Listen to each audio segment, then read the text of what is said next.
kita mulai dengan apa itu bisnis syariah, Bapak Ibu. Nah, bisnis syariah itu yang paling menarik, kita lihat yang ini dulu Bapak Ibu ya. Yang sebelah kiri dari monitor Bapak Ibu semua, itu aktivitas bisnis dalam berbagai bentuknya. Jadi bisnis syariah itu tidak terkategorisasi karena penamaan. Dikasih nama syariah, terus dia jadi syariah, tidak. Jadi bisa bisnis apapun bentuknya. Bisa bisnis kuliner, bisa bisnis pertambangan, bisa bisnis jasa.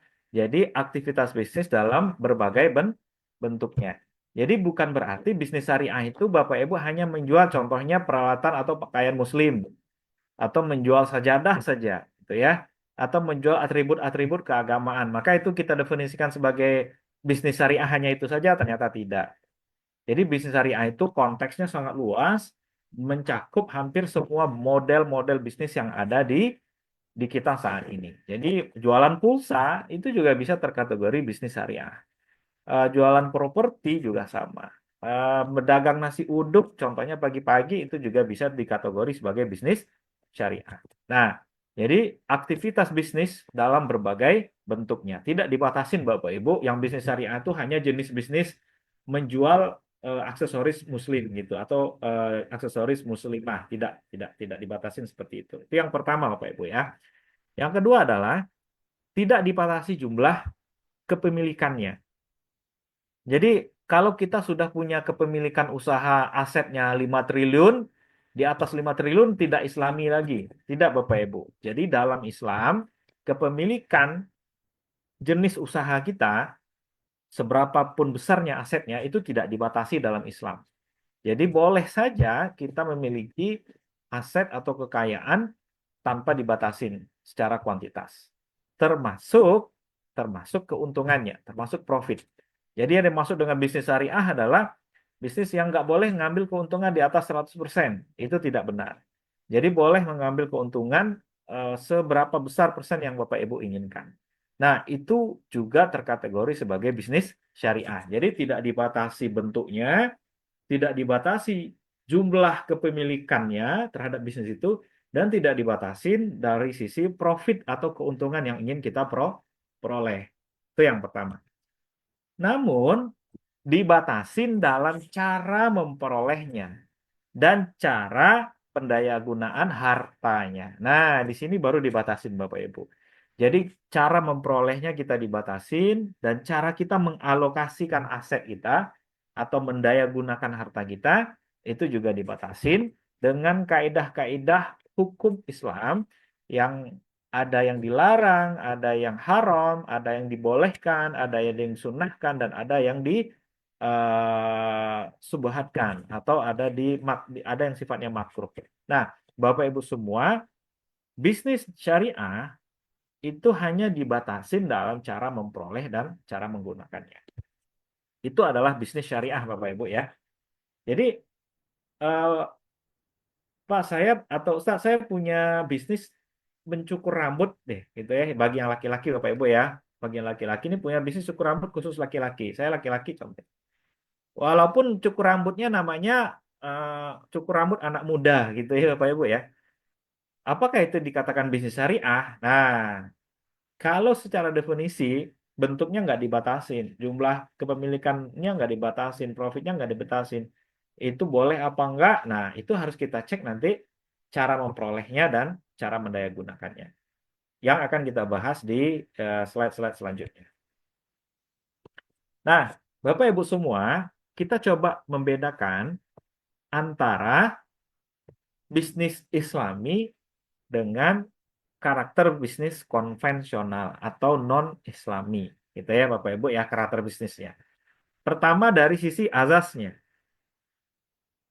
Dari sisi azas ya Bapak Ibu ya. Nih, azas dari bisnis Islami itu adalah akidah Islam.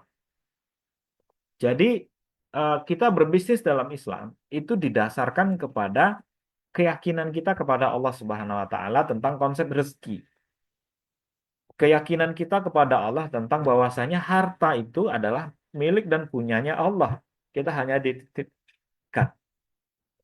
Suatu bisnis Islami itu harus mengandung asas-asas sedemikian rupa.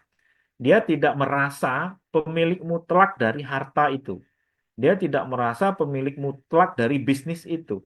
Dan dia tidak merasa bisnis itu sukses karena dia. Atau berhasil karena upaya keras, kerja kerasnya. Namun, semua apa yang terkait dengan bisnisnya itu didasarkan atau dikembalikan lagi kepada akidah Islam. Suksesnya bisnis itu karena Allah Subhanahu wa taala. Berkembangnya bisnis saya itu karena Allah Subhanahu wa taala. Yang punya harta itu siapa? Allah Subhanahu wa taala.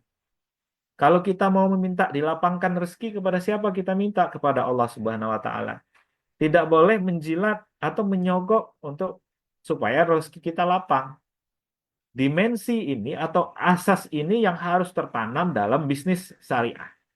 Semua yang berkembang di dalam bisnis itu dan yang berjalan di dalamnya itu atas kehendaknya Allah Subhanahu wa taala. Itu Bapak Ibu. Itu yang pertama tentang karakter bisnis syariah. Sedangkan yang non-Islami itu didasarkan kepada nilai-nilai material. Apapun yang terjadi di bisnis itu didefinisikan karena sebab akibat dari materi yang bisa diukur secara statistik dan matematik. Untuk itu, berhasilnya bisnis itu mereka memisahkan sama sekali dari nilai-nilai ketuhanan atau nilai agama. Penyebab berhasilnya bisnis itu karena tingkat efisiensi yang tinggi, perhitungan manajemen keuangan yang lebih baik gitu ya. Kemudian apa ya, manajemen SDM yang sedemikian rupa. Kepercayaan mereka sepenuhnya hanya kepada hal-hal seperti itu, yaitu nilai-nilai material. Tidak memasukkan nilai-nilai transendental atau akidah Islam kepada bisnis itu. Bahwasanya yang punya harta itu adalah Allah, yang memberikan keberkahan terhadap harta adalah Allah, dan yang akan mengambil harta itu kembali adalah juga Allah Subhanahu wa taala. Nah, ini tidak ada di dalam nilai-nilai asas bisnisnya sekularisme atau nilai-nilai material yang hanya didasarkan kepada ukuran-ukuran matematik, statistik, dan ekonomi serta keuangan. Jadi benar-benar kunci dari kesuksesan bisnis contohnya itu benar-benar didasarkan dikarenakan atau disebabkan oleh ilmu ilmu yang saat ini sedang berkembang seperti manajemen keuangan, manajemen SDM, manajemen strategik dan lain-lain. Ini yang pertama Bapak Ibu ya. Jadi asas ini menentukan sekali bisnis syariah itu ya. Seperti yang tadi saya sampaikan. Yang kedua adalah motivasi. Motivasi seorang pebisnis muslim itu motivasinya harus dunia dan akhirat. Tidak boleh salah satunya. Tidak boleh hanya dunia saja, tidak boleh hanya akhirat saja. Kenapa motivasi kita ingin dunia? Karena kita berbisnis ingin memenuhi kebutuhan hidup dan juga ingin memiliki kualitas dan kelapangan hidup yang lebih baik. Itu motivasi kita. Sedangkan untuk akhirat, kita berharap dengan bisnis ini bisa menjadi wasilah bagi kita untuk diberikan keselamatan nanti di akhirat melalui jalan-jalan yang sudah dikasih tahu oleh Allah seperti sedekah, zakat, infak, wakaf dan lain-lain. Semua itu adalah media untuk bagaimana harta itu tidak menyusahkan kita nanti di akhirat. Sedangkan motivasi bagi bisnis non-Islami itu hanyalah dunia. Mereka tidak punya worldview tentang akhirat tuh nggak punya. Cara pandang dunia terhadap yang di dalamnya itu ada akhirat tuh nggak ada. Jadi semua yang bersifat material itu ya hanya disebabkan oleh hubungan sebab akibat seperti tadi. Karena ilmu-ilmu yang sudah berkembang saat ini. Jadi tidak ada orang tuh di dalam textbook buku bisnis itu orang ingin kaya supaya nanti bisa menolong banyak orang itu nggak ada atau supaya bisa membantu atau menjadi investasi akhirat. Itu tidak ada di dalam bisnis konvensional. Selanjutnya Bapak Ibu adalah orientasi. Nah, apa orientasi orang berbisnis dalam Islam? Pertama adalah dia harus ingin profit. Profit. Jadi Bapak Ibu bisnis syariah itu tidak mengharamkan profit. Jadi jangan jangan Bapak Ibu berpikir kita berbisnis sesuai syariah, banyaklah membantu orangnya, orang yang untung kita yang rugi gitu ya. Tidak. Jadi tetap orientasi berbisnis dalam syariah itu adalah ingin profit. Namun ada satu lagi perbedaannya yaitu benefit. Nah, jadi tidak hanya kita mencari keuntungan, namun juga dengan bisnis itu kita bisa menebarkan manfaat kepada banyak orang. Jadi konsekuensi dari manfaat ini Bapak Ibu, Islam melarang melakukan jual beli atau transaksi atau menjual barang-barang dalam tanda kutip yang tidak bermanfaat. Kenapa? Karena orientasi berbisnis dalam Islam itu di samping profit juga benefit, manfaat. Selanjutnya apa orientasinya? Seorang muslim, seorang pebisnis muslim itu harus berpikir bagaimana supaya bisnisnya tumbuh, berkembang. Jadi bukan hanya berpikir tentang supaya jalan saja nih bisnis, enggak. Tapi juga tetap tumbuh dan berkembang serta memiliki keberlangsungan jangka panjang. Jadi bisnis syariah itu juga berpikir bagaimana jangka panjang bisnis itu terus memberikan manfaat dan profit. Nah, kenapa harus berbisnis? Kenapa dia harus tumbuh? Kenapa dia harus terus berlangsung bisnisnya? Karena ini, karena dia akan terus memberikan benefit, memberikan manfaat kepada umat, kepada siapapun yang bersentuhan secara langsung maupun tidak langsung dengan bisnis itu.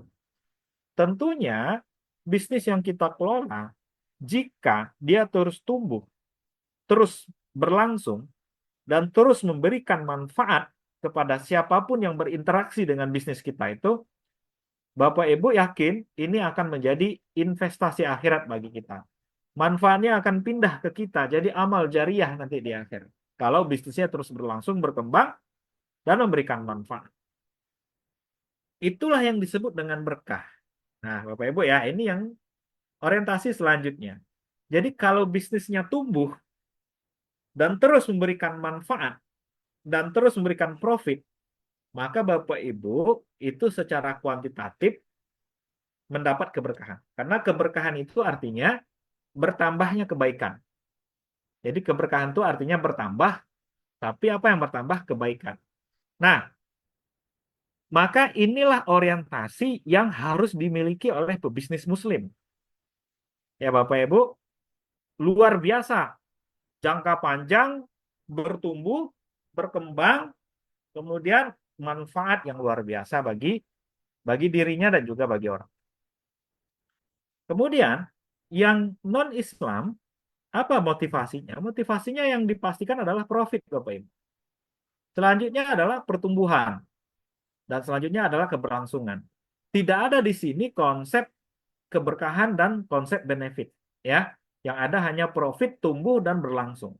Nah, ini bagaimana bisnis yang kebanyakan terjadi sekarang.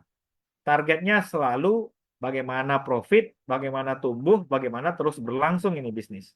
Tapi less ya, berkurang terkait dengan bagaimana supaya ini bermanfaat bagi orang banyak dan bagaimana ini memiliki keberkahan bagi yang punya bisnis gitu ya Bapak Ibu.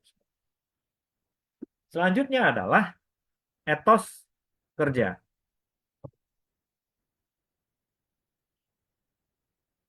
Nah, etos kerja atau prinsip kerja semangat kerja seorang muslim, seorang pebisnis syariah itu harus tinggi ya Pak Ibu. Harus tinggi. Dia nggak boleh malas-malesan. Kemarin saya pernah bilang Abu Bakar itu berbisnis Bapak Ibu itu luar biasa sangat sangat tinggi etos kerjanya. Beliau itu padahal pada saat itu beliau itu seorang khalifah ya, khalifah. Habis subuh itu sebagai seorang khalifah habis subuh itu langsung ke pasar Bapak Ibu menenteng pakaian, menenteng barang dagangannya yaitu pakaian. Ini menandakan bahwasanya beliau punya etos kerja yang sangat tinggi dalam bisnis. Ya, tidak ada istilah eh, mental kerupuk dan males-malesan. Dia punya etos yang sangat tinggi. Nah, kenapa kita harus punya etos kerja yang tinggi? Karena bisnis itu untuk memenuhi kebutuhan, Bapak Ibu. Untuk memenuhi kebutuhan kita, kebutuhan keluarga kita, dan kebutuhan keluarga kita yang lain, serta tetangga-tetangga kita, dan juga kalau bisa diperbesar lagi sampai kepada umat yang lain, umat Islam yang lain. Maka mustahil kita bisa memberikan manfaat, kebutuhan, atau memenuhi kebutuhan yang luas itu kalau kita nggak punya etos kerja yang tinggi. Di samping untuk memenuhi kebutuhan, seorang pebisnis syariah itu juga memahami bekerja itu sebagai ibadah. Banyak hadis, Bapak Ibu, riwayat Tabrani, itu ada dosa-dosa yang tidak bisa diampuni dengan sholat, dengan haji, dengan puasa, yang dia hanya bisa diampuni dengan semangat dalam mencari rezeki. Di hadis yang lain, riwayat Tabrani juga, orang yang bekerja dari pagi, kemudian dia kelelahan sampai sore, maka orang itu dapati Allah mengampuni dosa-dosa orang itu pada sore hari. Jadi dengan giat bekerja saja Bapak Ibu, dengan lelah kita bekerja saja, itu Allah sudah mengampuni dosa-dosa kita. Nah, maka seorang pebisnis syariah, etos kerjanya itu harusnya high level, Pak. Karena luar biasa manfaat punya etos kerja yang tinggi itu. Luar biasa manfaat kita mencari nafkah dengan sungguh-sungguh itu. Kita diampuni dosa-dosa kita oleh Allah, kebutuhan kita terpenuhi. Kemudian, kalau bisnis itu berkembang, bisa memberikan benefit tadi, dan pada akhirnya menjadi amal jariah bagi kita di akhirat. Bapak Ibu bayangkan manfaat. Maka harus bersemangat kita untuk memiliki etos kerja tinggi dalam berbisnis. Nah, sedangkan di dalam konvensional, dia juga tinggi etos kerjanya. Bapak Ibu bisa lihat ya, pebisnis-pebisnis yang tidak tersentuh dengan nilai-nilai agama, ini dia benar-benar mencari rezeki itu luar biasa. Pagi, siang, sore, malam, gitu ya. Namun itu hanya dipakai untuk kebutuhan-kebutuhan kebutuhan duniawi. Tidak dimaknai sebagai ibadah, tidak dimaknai sebagai upaya untuk mendapatkan keberkahan rezeki dan benefit yang harus diciptakan sebagai amal jariah. Tidak ada pemahaman seperti itu dalam diri mereka. Yang membuat mereka punya etos kerja tinggi itu adalah apa yang disinyalir oleh Al-Quran, yaitu menumpuk-numpuk harta. Supaya eh, ada kesenangan tersendiri ya dengan menumpuk-numpuk harta. Supaya dapat kenikmatan dunia yang sebenarnya sementara sebenarnya dan sedikit saja kenikmatan dunia dari harta itu. Namun itu yang membuat kita terlena, sebagian orang terlena sehingga eh, mencari rezeki itu tidak lagi mengenal ibadah, tidak lagi mengenal akhirat. Itu etos kerja Bapak Ibu. Selanjutnya adalah keahlian. Nah, keahlian pebisnis muslim itu dia harus benar-benar cakap dan ahli di bidangnya. Bapak Ibu kalau melihat bisnisnya istri Rasulullah yaitu Zainab, itu dia sangat ahli dalam membuat kerajinan tangan. Kerajinan tangan dari kulit binatang yang itu nanti untuk jadi tempat minuman. Dia punya keahlian di situ dan itu dijualnya. Dan keahliannya itu bahkan diajarkan kepada orang lain oleh istrinya Rasulullah tersebut. Jadi seorang pebisnis syariah benar-benar menguasai bisnisnya dengan baik. Ya. Selanjutnya bagi yang non Islami ini sama. Orang-orang non Islami itu juga ahli di bidangnya. Tapi ini akibat kenapa dia ahli? Karena ini konsekuensi dari adanya motivasi reward and punishment. Kalau saya nggak sungguh-sungguh bekerja, saya nggak dapat reward gitu ya. Atau kalau saya males-malesan, ya saya kena punishment nanti oleh bos, contohnya begitu. Atau pendapatan saya berkurang, atau penjualan saya turun. Sedangkan dalam Islam, kecakapan dan keahlian kita itu merupakan kewajiban kita sebagai seorang muslim. Dalam salah satu hadis itu dikatakan Allah Subhanahu wa taala menyukai orang yang kalau bekerja dengan itqan. Itqan itu artinya sungguh-sungguh atau profesional atau ahli di bidangnya. Nah, Bapak Ibu semua, jadi keahlian kita mengelola bisnis itu merupakan wujud cerminan dari pribadi kita sebagai seorang muslim. Bukan karena hanya reward and punishment. Kalau nggak bekerja ya dapat rezeki dikit, kalau bekerja sungguh-sungguh dapat rezeki banyak gitu ya. Tidak tidak hanya itu, tapi juga ada konsekuensi kita sebagai seorang muslim. Selanjutnya Bapak Ibu,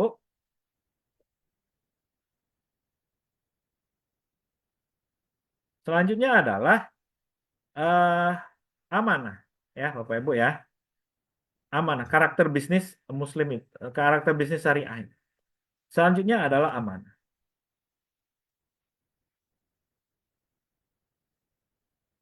Nah, dalam Islam itu orangnya harus pebisnisnya itu harus benar-benar terpercaya, ya, penuh dengan tanggung jawab dan tidak menghalalkan segala cara. Jadi seorang Muslim itu berbisnis benar-benar amanah, Bapak Ibu. Bisa dipercaya omongannya, kalau membuat akad perjanjian bisnis benar-benar ditunaikan, dan bertanggung jawab terhadap pekerjaannya. Kayak kalau ada pekerjaan yang belum selesai, diselesaikan sampai bagus hasilnya. Kalau orang berharap nilainya 7, kita kasih 8 gitu ya, Bapak Ibu ya. Ini adalah wujud dari bagaimana seorang pebisnis itu dalam Islam. Sedangkan yang non-Islami itu tergantung kemauan pemilik modal, ya.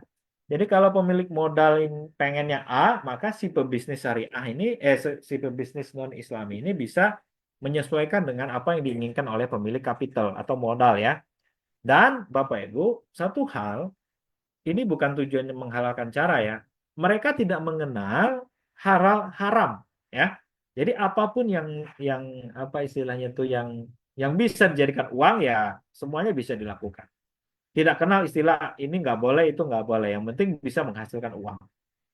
Itu udah banyak buktinya. Bisnis narkoba, bisnis judi online ya Bapak Ibu ya.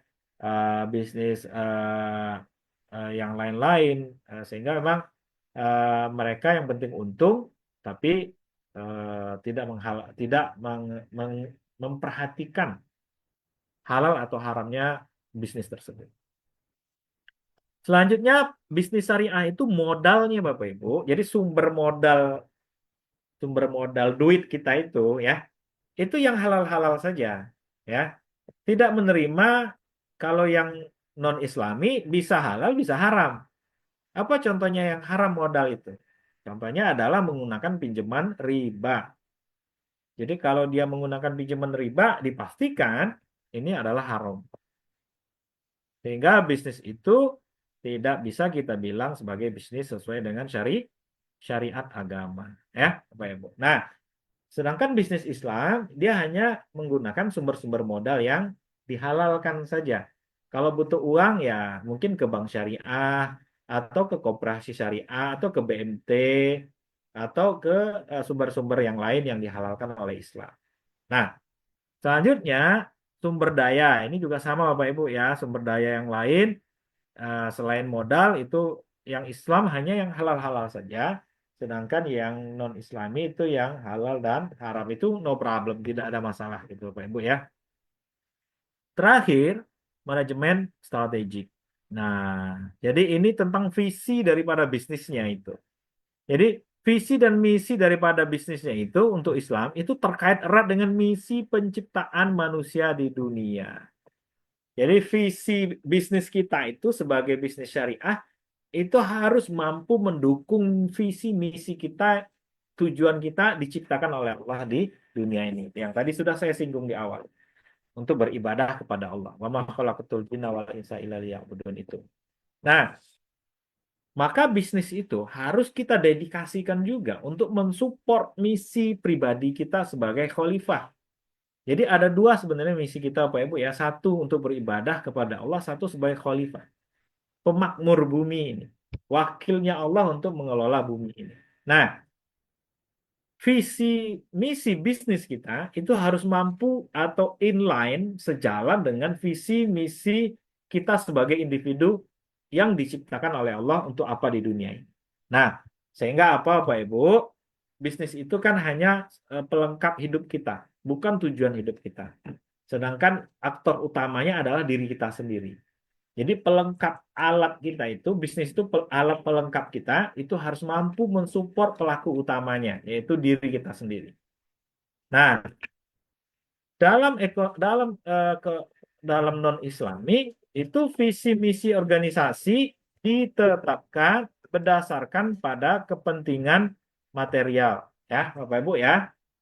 Jadi visi misi organisasi ini targetnya ya cuman bagaimana secara material atau ukuran-ukuran matematik itu bisa semakin naik, semakin tinggi, semakin tumbuh sesuai target, achievementnya bagus, ya begitulah visi misinya. Tidak ada kaitannya dengan dia sebagai aktor utama dari kehidupan ini. Gitu ya Bapak Ibu ya. Nah, sehingga bisnis syariah itu benar-benar mampu mensupport kita sebagai manusia untuk semakin taat dan takwa kepada Allah Subhanahu wa taala. Itulah apa ya filosofi bisnis syariah yang utama. Ya, falsafah bisnis syariah yang utama Bapak Ibu.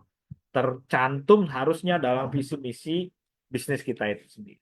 Jadi eh, akhirnya bisnis kita itu bisa memberikan manfaat sampai nanti kita di akhirat. Jadi Bapak Ibu, bukannya harta itu nanti menyusahkan kita justru. Namun harta itu ternyata bisa menolong kita nanti di akhirat melalui amal jariah yang sudah kita lakukan ini, ya, dengan bisnis kita yang berkembang seperti itu. Baik Bapak Ibu semua, itu kira-kira karakter bisnis dalam Islam. Ya Bapak Ibu ya. Selanjutnya adalah kita ingin menilai bagaimana bisnis syariah itu. Itu Bapak Ibu ya. Nah, sekarang kita ingin menilai apakah bisnis kita ini sesuai syariah atau tidak. Bapak Ibu, ini ilmunya ada di ilmu usul fikih dan fikih muamalah. Tapi saya sederhanakan supaya mudah dipahami oleh orang-orang awam dan bisa dipahami oleh siapa saja. Bukan hanya dipahami oleh orang yang bisa fikih muamalah atau usul fikih atau orang yang paham bahasa Arab gitu, Bapak Ibu ya.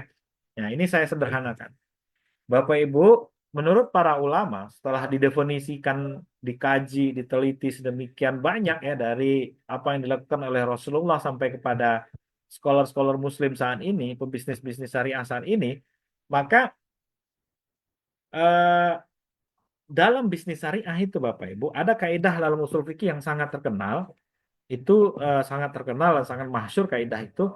Eh, Kalau ibadah itu kaidahnya kurang lebih maknanya seperti ini. Kalau ibadah itu harus semuanya haram kecuali ada dalil yang membolehkan.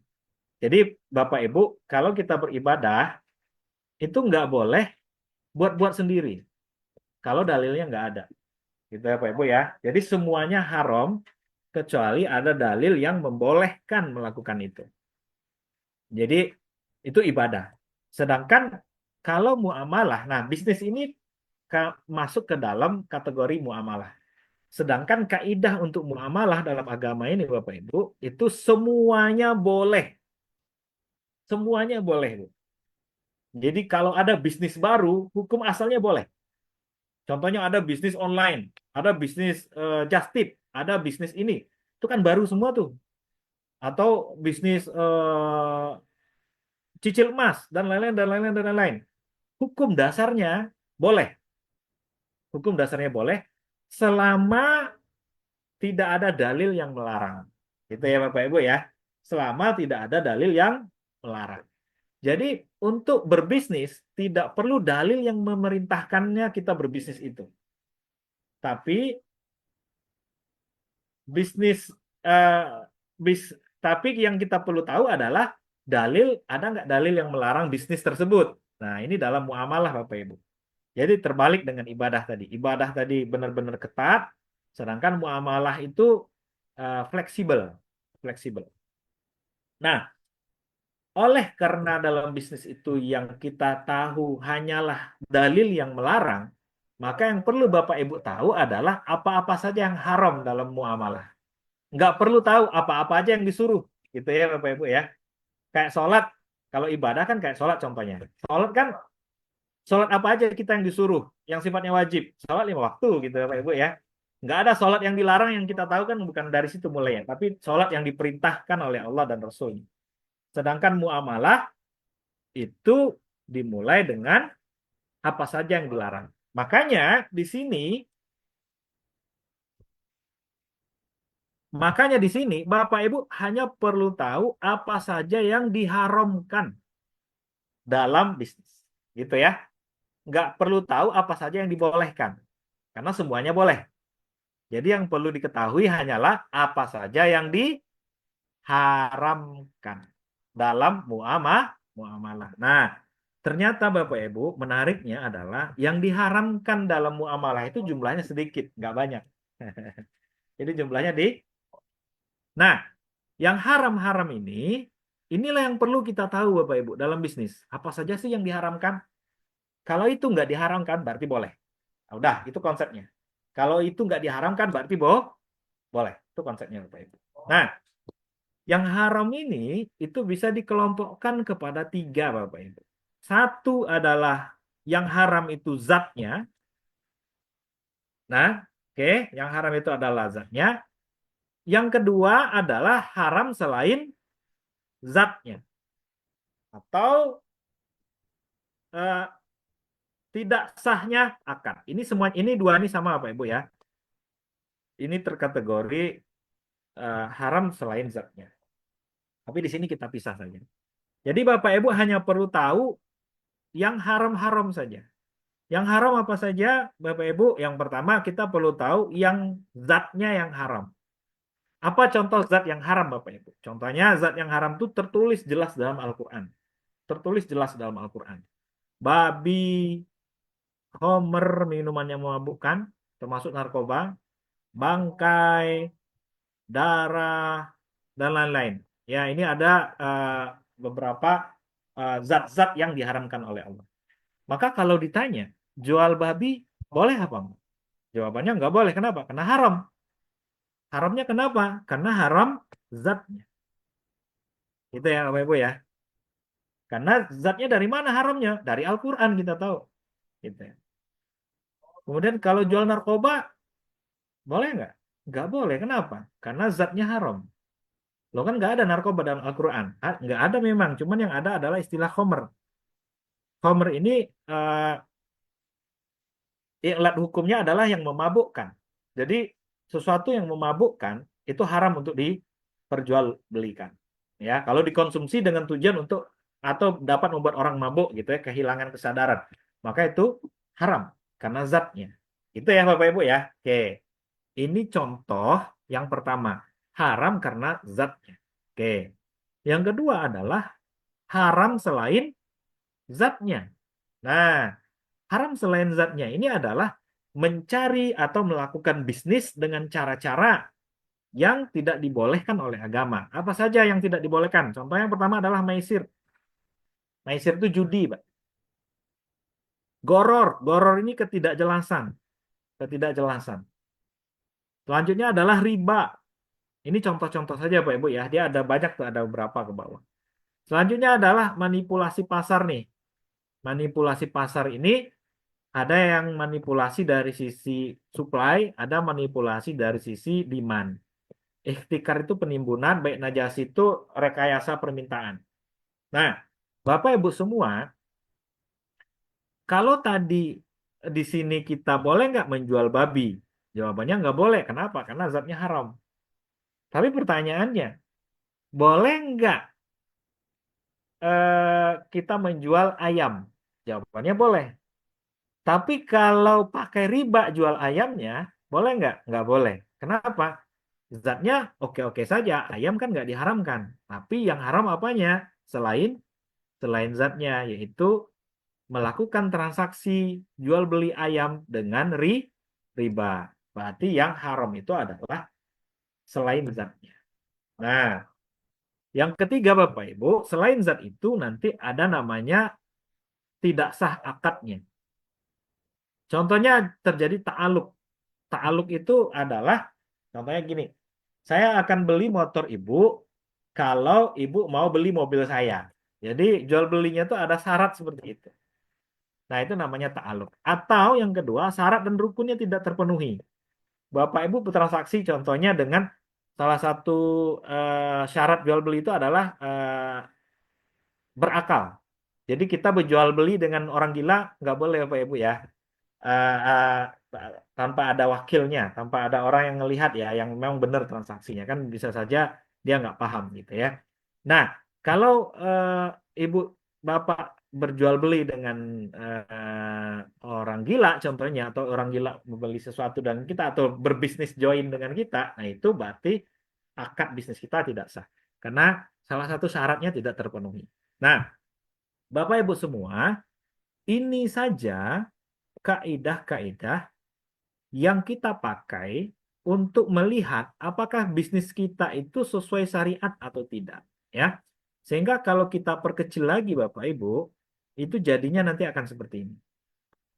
Nah, yang haram itu adalah objeknya, ya, dan yang kedua prosesnya atau sistem.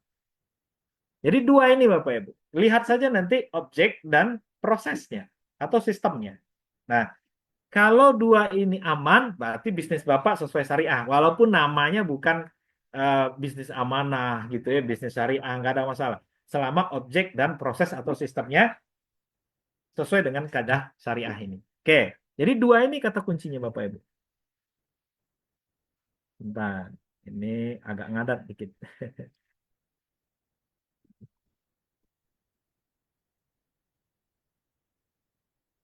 Oke,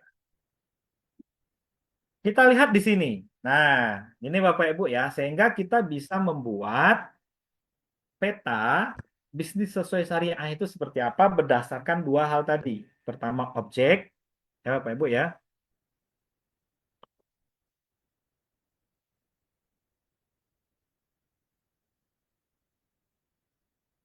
Ya, pertama objek, yang kedua adalah proses. Nah, nih, berdasarkan dua ini saja Bapak Ibu. Contoh, kalau objeknya itu ada hal yang dilarang, bukan disuruh Bapak Ibu ya, yang dilarang, nih, berarti ada. Kemudian prosesnya juga ada yang dilarang, nih, ternyata ada gitu ya Bapak Ibu ya. Maka ini tidak sesuai syariah. Itu Bapak Ibu ya. Apa contohnya ini Bapak Ibu? Contoh objeknya dilarang, ya, ada yang dilarang, prosesnya juga dilarang. Ada juga nih. Maka bisnis itu disebut tidak sesuai syariah. Apa contohnya, Bu? Bapak Ibu semua. Contohnya adalah Bapak Ibu membuat pabrik narkoba dengan menggunakan pinjaman riba. Nah, gitu ya Bapak Ibu ya. Jadi bisnis narkoba modalnya dari pinjaman riba. Narkobanya adalah objeknya. Ada nih, ini narkoba. Sedangkan prosesnya adalah ribanya. Jadi prosesnya ternyata ada juga. Nih, ada, ada. Berarti bisnis narkoba dengan menggunakan pinjaman riba modalnya, maka terkategori bisnis itu tidak sesuai syariah. Oke, itu yang pertama Bapak Ibu ya. Selanjutnya yang kedua nih. Ini petanya begitulah kurang lebih. Yang kedua adalah objeknya itu nggak dilarang. Ya, objeknya nggak dilarang. Tapi sistemnya atau prosesnya ternyata ada yang dilarang oleh agama kita. Maka kalau ada sistem yang dilarang, namun objeknya tidak, maka kategorinya sama. Dia juga tidak sesuai syariah. Apa itu contohnya Bapak Ibu? Objek yang nggak dilarang. Yang nggak dilarang adalah jualan, kalau tadi contohnya jualan narkoba, sekarang kita jualan motor second contohnya Bapak Ibu ya. Atau jualan ayam lah, jualan jualan peternak ayam lah gitu Pak ya. Kita mau beternak ayam nih ya. Nah, ayam apakah zat yang diharamkan oleh Allah? Ternyata tidak. berarti objeknya tidak haram. Tapi untuk mengelola bisnis ayam ini, peternakan ayam ini, Bapak Ibu menggunakan uang dari hasil riba atau dengan akad riba. Berarti problemnya ada di sini. Ya, bukan di ayamnya, tapi ada di ribanya itu tadi. Maka bisnis Bapak Ibu tidak sesuai syariah karena membiayai peternakan ayam dari pinjaman yang ada akad ribanya. Ya, paham ya Bapak Ibu? Itu yang kedua. Yang ketiga,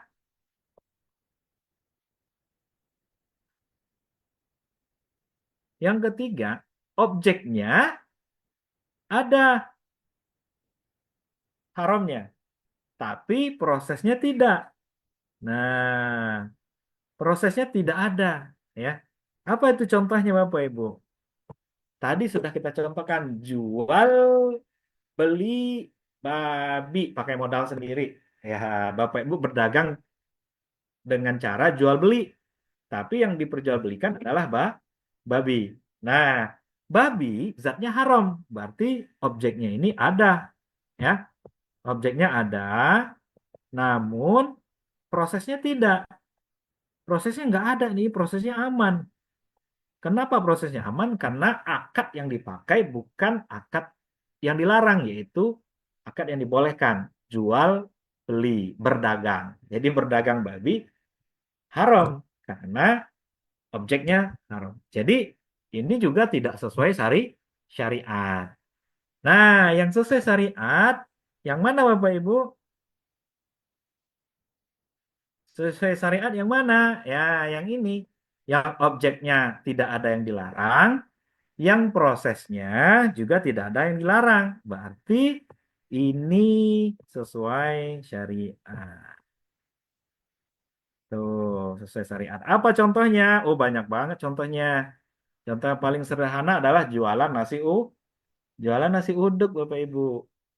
Jualan nasi uduk. Nasinya haram nggak? Nggak, gitu ya, Bapak Ibu ya. Berarti objeknya aman, karena yang dijual beras atau nasi. Prosesnya atau sistemnya dilarang nggak? Nggak. Kenapa? Karena kita jual beli. Jual beli dibolehkan dalam Islam. Nggak ada riba di situ. Jual beli harga modal kita 7.000, kita jual 9.000, ya nggak ada masalah. Berarti jualan nasi uduk itu terkategori sesuai dengan syariah. Gitu ya Bapak Ibu. Nah, ini baru kita bilang sesuai syariah, bisnis itu. Oke. Jadi Bapak Ibu bisa punya pemahaman dengan tabel ini bagaimana suatu bisnis dikatakan sesuai syariah atau tidak. Oke. Bapak Ibu semua. Nah, ini rumus sederhana untuk melakukan asesmen terhadap bisnis, ya. Asesmen terhadap bisnis. Bapak Ibu silakan pakai rumus ini untuk mengakses bisnisnya masing-masing atau mau mengakses bisnis yang mau kita lakukan. Gitu ya, Bapak Ibu ya.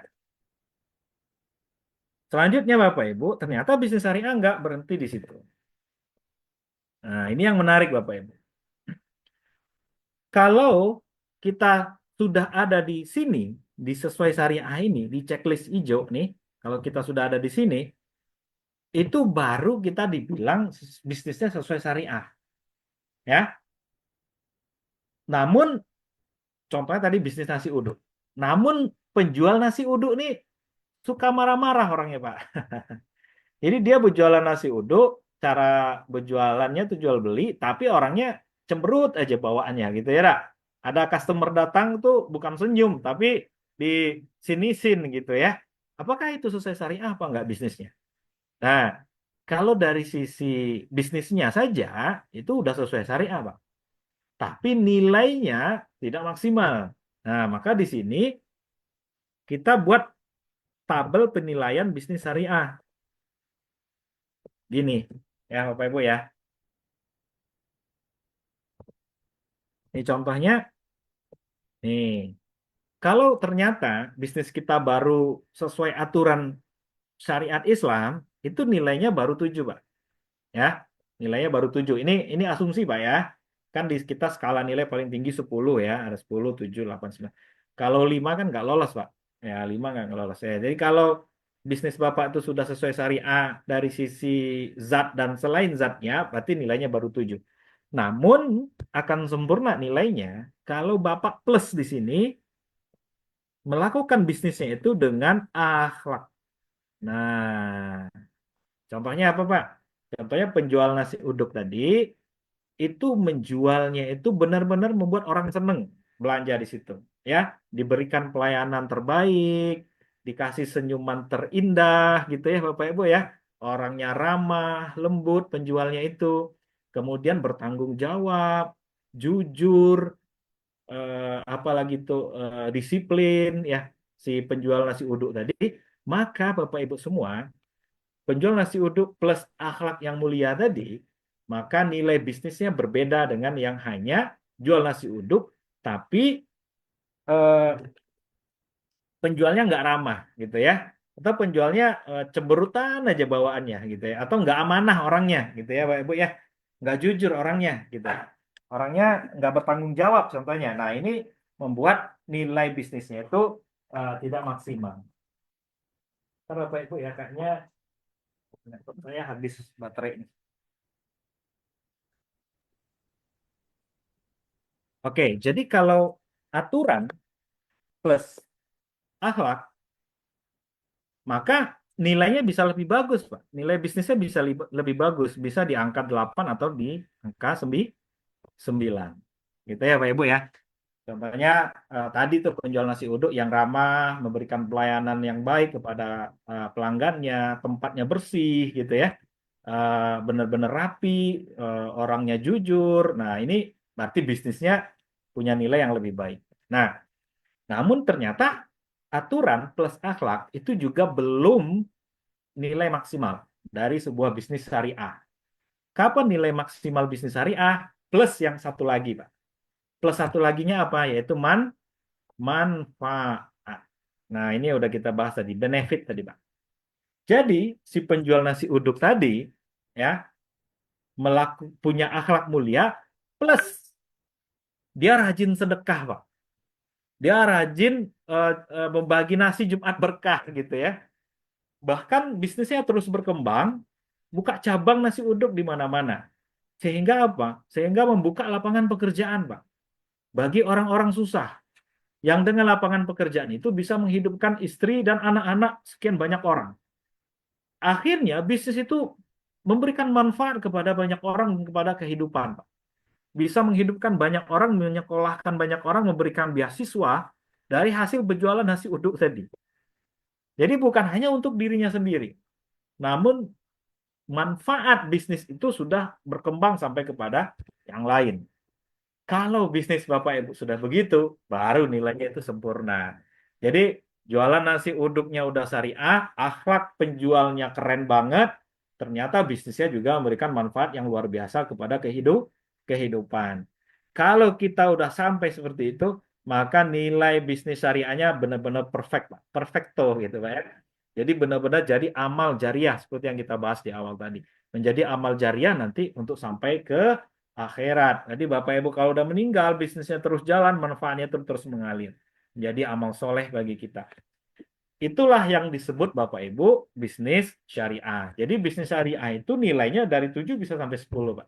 7 saja syariah nggak, Ustaz? Ya jawabannya syariah.